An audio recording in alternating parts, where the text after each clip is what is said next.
Hervé Garabédian, bonjour. Bonjour monsieur. Vous êtes associé directeur de la practice frais bancaires et financiers chez Factorial Partners et vous venez nous parler aujourd'hui des leviers que peut utiliser un chef d'entreprise pour bien négocier avec son banquier. Alors première question, quelles sont les conditions pour qu'un entrepreneur négocie bien avec son banquier ?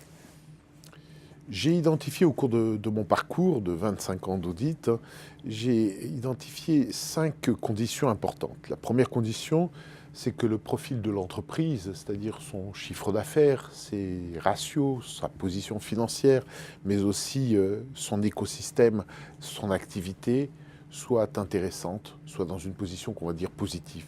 La deuxième condition, c'est que les dirigeants doivent s'engager dans cette négociation avec les partenaires bancaires. La troisième condition, c'est qu'il vaut mieux avoir un conseil externe qui a une vision transverse de l'activité pour mener ces négociations bancaires en partenariat avec l'entreprise. La quatrième condition, c'est le benchmarking. Il faut pouvoir comparer à isopérimètre son activité, ses coûts, avec différentes autres entreprises.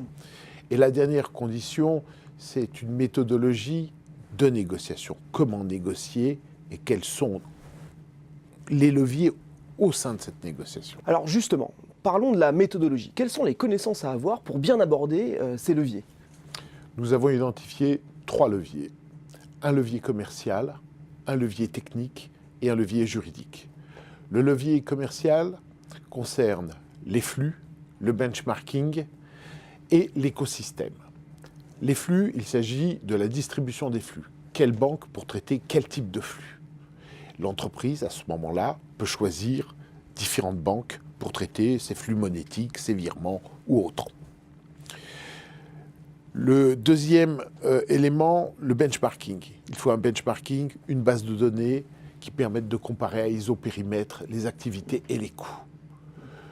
Le troisième élément, l'écosystème. En d'autres termes, lorsqu'on a une bonne connaissance des écosystèmes bancaires, par exemple, si mon fournisseur est à la BNP et que moi-même j'ai un compte BNP, si je paye sur ce compte BNP, l'argent ne sort pas de la BNP.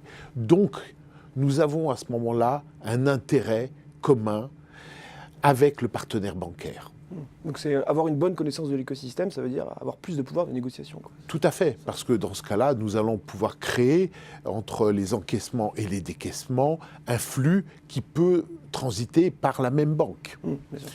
Le second levier, le levier technique, c'est la connaissance du prix des différentes prestations, du prix des différents produits bancaires. Et donc de pouvoir donner à l'entreprise une vision du PNB, c'est-à-dire le produit net bancaire. Le dernier levier est simplement un levier juridique. Il y a très peu de choses qui sont encadrées juridiquement, mais nous avons la connaissance des TEG, nous avons la connaissance de certaines conditions qui ont été prises par les commissions européennes, notamment sur les aspects de la monétique, des commissions interbancaires de paiement ou des multilateral interchange fees qui sont la base des frais qui sont payés entre les banques pour la partie monétique.